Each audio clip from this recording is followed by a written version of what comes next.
ILM-ന്റെ ആദ്യത്തെ ഔദ്യോഗിക വേദിയിലാണ് നാം ഏവരും ഒരുമിച്ച് കൂടിയിട്ടുള്ളത്. കഴിഞ്ഞ വർഷങ്ങൾക്ക് വിഭിന്നമായിക്കൊണ്ട് ഈ വർഷം വളരെയധികം സിസ്റ്റമാറ്റിക് ആയിട്ടാണ് PK നമ്മളിലൂടെ കടന്നു വരുന്നത്. കാരണം നാം ഈ പരിപാടി കൊണ്ട് ലക്ഷ്യം വെക്കുന്നത് ഭാവിയിൽ നമുക്ക് ഏതൊരു സമൂഹത്തിന് മുമ്പിലും ഏതൊരാളുടെ മുമ്പിലും ഏതൊരു കാര്യത്തിനും സ്വാതന്ത്ര്യത്തോട് നമുക്കത് വിളിച്ചു പറയാൻ സാധിക്കുന്ന ഒരു സമൂഹത്തെയാണ് നാം ഇതിലൂടെ എടുക്കാൻ പോകുന്നത്. ആദ്യമായി നമ്മൾ എടുത്തിരിക്കുന്ന തീം എന്നുള്ളത് ഫലസ്തീനുമായി ബന്ധപ്പെട്ട ഫലസ്തീനിൽ നടക്കുന്ന അതിക്രമങ്ങൾ അല്ലെങ്കിൽ പലസ്തീൻ ഒരു ചരിത്രവുമായി ബന്ധപ്പെട്ട തീമിലാണ് നമ്മുടെ എല്ലാം ഉള്ളത്. ഫലസ്തീനിലെ ആക്രമണങ്ങൾ കഴിഞ്ഞിട്ട് 650ഓളം ദിവസങ്ങൾ പിന്നിടുന്നു. ഏകദേശം 60,000-ത്തിലധികം ആളുകൾ ഫലസ്തീനിൽ കൊല്ലപ്പെട്ട് കഴിഞ്ഞു.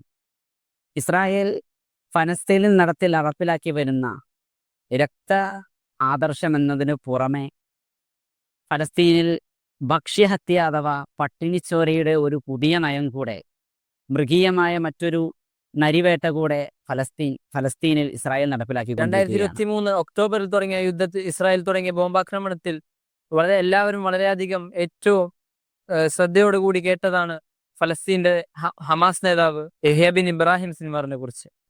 ഇസ്മായിൽ ഹനിയക്ക് പിൻഗാമിയായി ഹമാസിന്റെ 4ാമത്തെ നേതാവായിട്ടാണ് യഹ്യ സിൻവാർ വരുന്നത്. ഫയാ ജബ്ബാർ ഫയാ ജബ്ബാർ ഫയാ കാഹിറ സമാവാതി വൽ അറാളി ലാ തത്റഖുൽ ഗസ്സ വഹദ ലിഅജ്ലി അത്ഫാലി റുള്ള വലിഅജ്ലി സുയൂഹി റുഖ. എന്നാൽ ഈ ഒക്ടോബർ 7, 2023 മുമ്പ് മുതൽ തന്നെ ഇസ്രായേലിന് പുറമെ യൂറോപ്യൻ രാജ്യങ്ങളും ഫലസ്തീനെ ആക്രമിക്കാൻ തുടങ്ങിയതാണ്. ഫലസ്തീൻ നിലവിൽ ഒരു രാജ്യമായിട്ട് ഇതുവരെയും ഔദ്യോഗികമായി അംഗീകരിക്കപ്പെട്ടിട്ടില്ല. 1998 PLOയുടെ സ്ഥാപകനായിട്ടുള്ള യാസർ അറഫാത്താണ് ആദ്യമായി ഫലസ്തീൻ ഒരു സ്വതന്ത്ര രാജ്യമായിട്ട് പ്രഖ്യാപിച്ചത്. ഉമ്മ, എനിക്ക് വിശക്കുന്നുണ്ട്. ഉമ്മ, ഇവിടെ ഇരുട്ടാണ്. ഉമ്മ, എനിക്കിവിടെ വേദനിക്കുന്നുണ്ട്. പിന്നീട് ആ ശബ്ദം നിശ്ചലമായി. അനുജൻ കുടിലിന്റെ പുറത്തേക്കിറങ്ങി കയ്യിൽ കല്ലുകൾ വാരിയെടുത്തു. പിന്നീട് കയ്യിൽ കിട്ടിയ വടിയെടുത്തു. പിന്നീട് ആയുധങ്ങൾ എടുത്തു.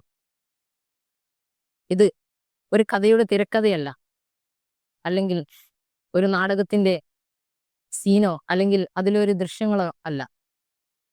പകരം അനന്തമായ അന്ധതയിൽ നിന്ന് ഒരു കൂട്ടം ജനത, ഹമാസ് എന്ന ഭീകരവാദ സംഘടന എന്ന് വിളിക്കുന്ന ഹമാസിന്റെ ഉത്ഭവത്തെ കുറിച്ചാണ് ഈ വാക്കുകൾ. ആ കലാപകാരികളുടെ ജീവിത മാർഗരേഖയാണ്. അവരെങ്ങനെ ഹമാസായി എന്നതിനാണ് ഈ വാക്കുകൾ.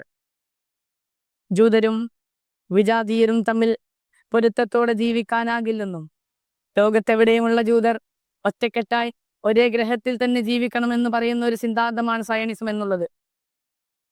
അതുപോലെ തന്നെ ജൂതവേട്ടക്കെതിരെ ഇറങ്ങിയ ഒരു സിദ്ധാന്തമാണ് ആന്റിസെമിറ്റിസം. 19ാം നൂറ്റാണ്ടിൽ ആ സെമിറ്റിസം നിന്നാണ് സയനിസം എന്ന് ഉദയം കൊള്ളുന്നത്.